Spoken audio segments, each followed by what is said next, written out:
get into summertime. Love it.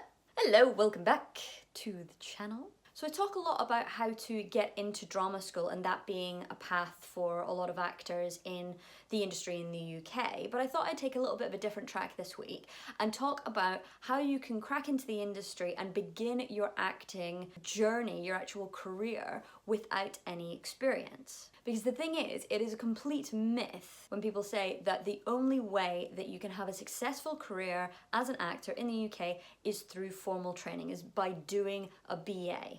And it's just nonsense, because there are so many different ways of getting into the industry. And there's proof out there. Jodie Comer didn't train. Sheridan Smith didn't train. Andrew Scott didn't train. Florence Pugh didn't train. There are tons of British, UK-based actors that did no formal training. So there are loads of ways to go about this. But as always, just like with training, it requires perseverance, it requires dedication, it requires hard work. Because this is a tough industry. It is cutthroat, it is uncertain, there's loads of ups and downs, there's loads of rejection. So you really have to have that idea of resilience and being able to bounce back from that rejection. Now, I did formally train. I did a BA at drama school in London, but I immediately left the industry straight after graduating, and I came back to it about 5-6 years afterwards. And at which time I had no experience, I had no credits, I had no agent, I had nothing. So I had to claw my way back into the industry, and it was really, really tough. I'm sure I would have found the journey a lot easier had I graduated through doing my showcase, taking the agent offers that were actually on the table for me. But alas, that is in the past, and those were the decisions that I made at the time. Now, I talked about my journey from graduating, quitting, and then coming back into the industry in a previous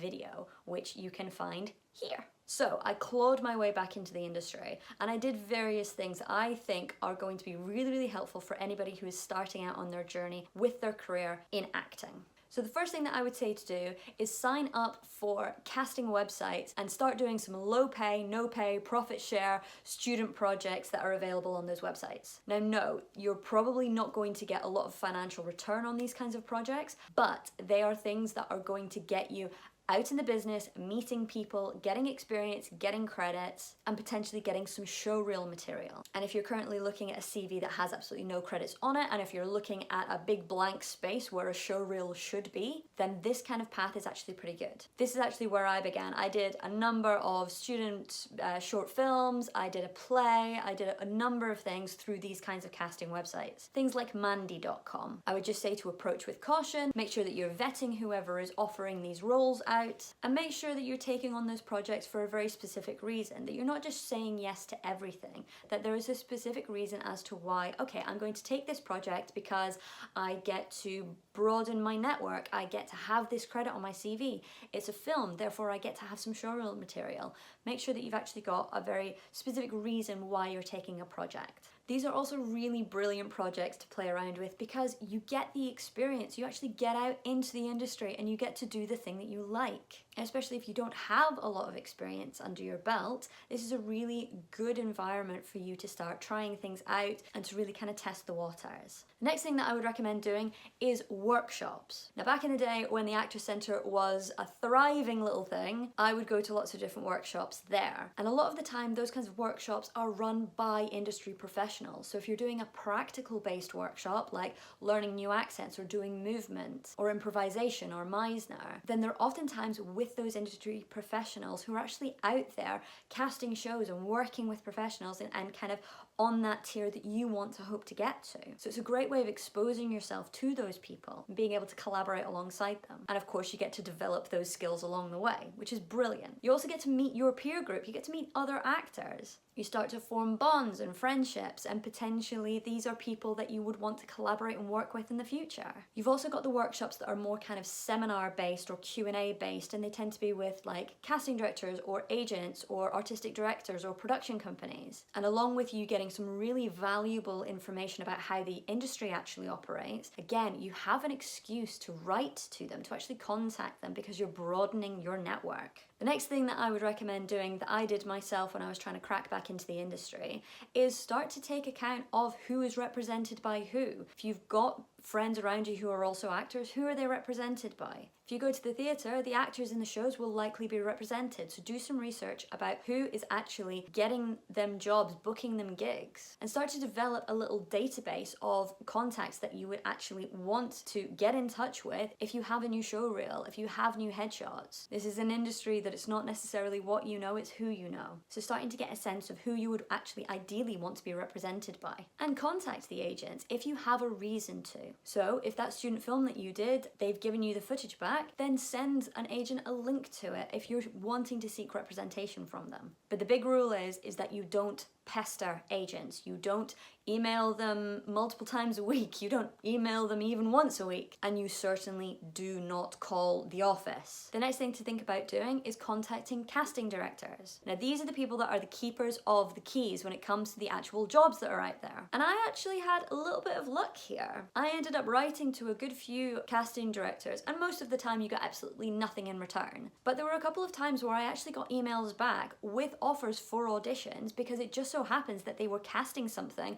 that fit my casting bracket. So it was kind of right place, right time. So I got a couple of auditions that way. Now, this isn't going to happen every time, but heck, it is worth a shot. And the good thing about casting directors is the fact that it is their job to know who is out there in the industry. They've actually got to broaden their understanding of who is available so that they can cast a show or a production in the right way. But again, you do not pester these people, you do not email them once a week, and you certainly do not call an office. Another thing to contemplate doing is joining a cooperative agency. If you're finding that you're not actually able to sign with an agent, then cooperative agencies are actually a really good pathway in, and it's something that I actually explored myself when I was getting back into the industry. So a cooperative agency is just a group of actors who have bandied together, created an agency of their own, and they all manage and represent each other. And with that, it means that you have to go into the office once, twice a month and actually play agent. So you get to submit clients, including yourself, for jobs via Spotlight. So you actually get to see the other side of the industry, the other side of how things are actually submitted, how actors are submitted for jobs, what the breakdowns look like, and how people are booked in for auditions. It is really, really valuable. And one of the big things that I always recommend people to do when you're trying to crack into the industry or drum up some kind of buzz around you and giving yourself an excuse to write to those industry professionals to get more work is to create your own work. When I was trying to get back into the industry, things were really, really slow. I was represented by the cooperative agency, but I still had very, very little to show for myself. So instead of just waiting around and hoping that a job was just going to fall in my lap, I went, you know what? I'm actually going to take charge of this and I'm going to create my own work. So I dedicated quite a lot of time to just putting on a one-woman show. And I was really surprised at myself. I look back on the experience now and think, wow, how was I so brave? Because I crowdfunded money for the budget to actually put the show on so that I could pay a director, that I pay a movement director, a photographer to come in and take the behind the scenes shots. I designed and created posters and flyers and social media stuff. I found and booked a venue. I got the rights to a show that I'd always wanted to do from the literary agency that was based in Canada. And I did it all pretty much solo, along with being in the show. And it was an amazing experience producing and starring in a show myself. I loved creating my own work. And the benefit was that I got to invite industry professionals, and I actually got industry professionals to come and see me. And what that did is actually led to a job, and that led to another job, and that job led to another job, and all of a sudden I was actually getting all of my money and actually being able to sustain myself through acting, which about 3 months prior just was not the thing. So I was super, super proud of myself, and it was because I took the decision to actually create my own work. I took the plunge, I was brave, and I just committed to the idea of going, do you know what?